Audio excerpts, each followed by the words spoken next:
City India news Telugu ఈ రోజు ప్రపంచ వెదురు దినోత్సవం శుభాకాంక్షలు తెలియజేస్తున్నాము.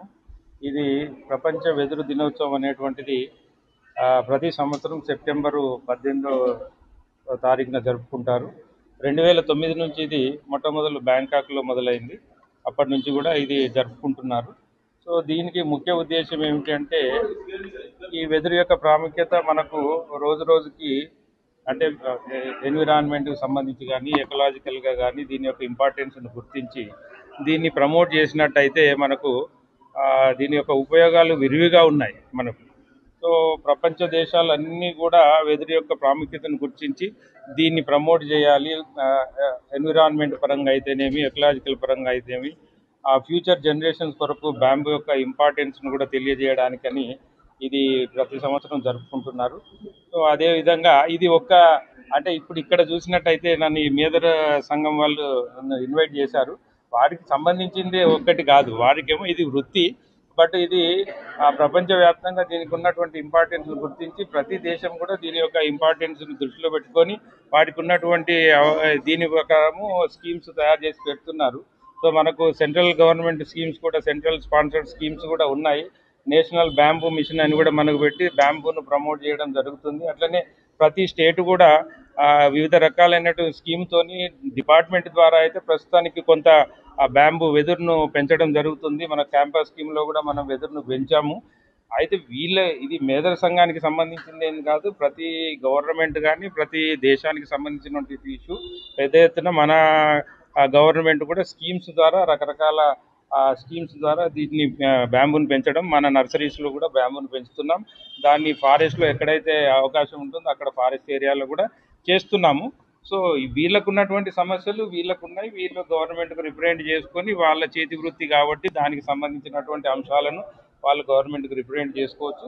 బట్ వాళ్ళు ఇక్కడ ఇది బ్యాంబూ దినోత్సవం జరుపుకోవడం అనేటువంటిది మంచి చెప్పుకోదగ్గటువంటి విషయము.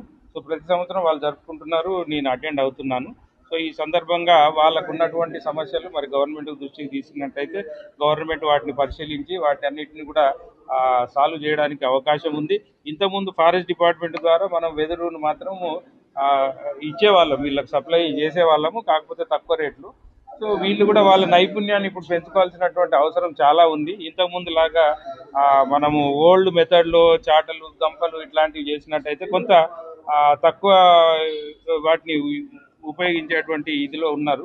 సో నూతన టెక్నాలజీ ఒరవడి ఇవన్నీ కూడా తెలుసుకున్నట్టయితే ఇప్పుడు ప్రపంచంలో వివిధ రకాలుగా ఈవెన్ మనం చూసినట్టయితే బిల్డింగ్లు కూడా బ్యాంబూతో కట్టేటువంటి సందర్భాలు ఉన్నాయి. కాబట్టి ఫ్యూచర్లో మనకు ఈ సిమెంటు ఇసుక ఇవన్నిటిని కొరత ఉంటుంది.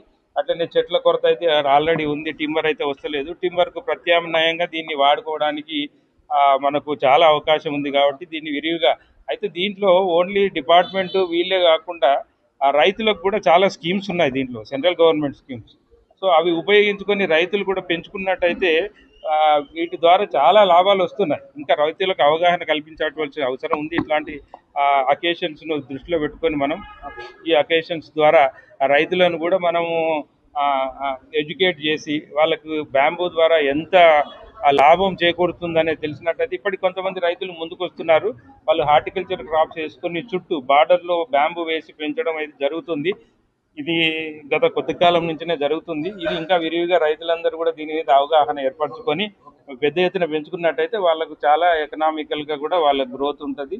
సో రైతులందరూ కూడా వాళ్ళ భూములలో బ్యాంబూ రకరకాలైనటువంటి బ్యాంబూ ఉన్నాయి, పెంచినట్టయితే అందరికీ ఉపయోగపడుతుందని కార్యదర్శి జి ఆంజనేయులు. ఈరోజు ప్రపంచ ఎదురు దినోత్సవం సందర్భంగా నేను అందరికీ ఎదురు దినోత్సవం ధన్యవాదాలు తెలుపుతున్నా. ఈ ఎదురు అనేది మా మీదలో ఒక్కరికే కాక అందరికీ ఇది చాలా ఉపయోగపడుతుంది. దీన్ని పొల్యూషన్ పోతుంది, దీని నుంచి ఈ చెట్ల నుంచి పొల్యూషన్ పోతుంది, కార్బన్ డైఆక్సైడ్ పోతుంది, ఆక్సిజన్ వస్తుంది. కాబట్టి ప్రతి ఒక్కరు పొలాల్లో కూడా ఎక్కడైనా అడవులో కానీ ఆ ఎదురు పొంగులు నాటాలని విలవిస్తున్నా. దీని నుంచి ఇంకొకటి కొత్తగా ఇంధనాలు అని ఒక పెట్రోల్ లాగా తయారవుతుంది.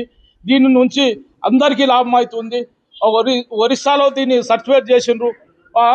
అందుకోసానికే దీన్ని ఎదురుని పెంచాలని ఈ ప్రపంచ ఎదురు దినోత్సవం సందర్భంగా నేను తెలియజేస్తున్నా. ప్రతికాముఖరికి అందరికీ కూడా తెలియజేస్తున్నా.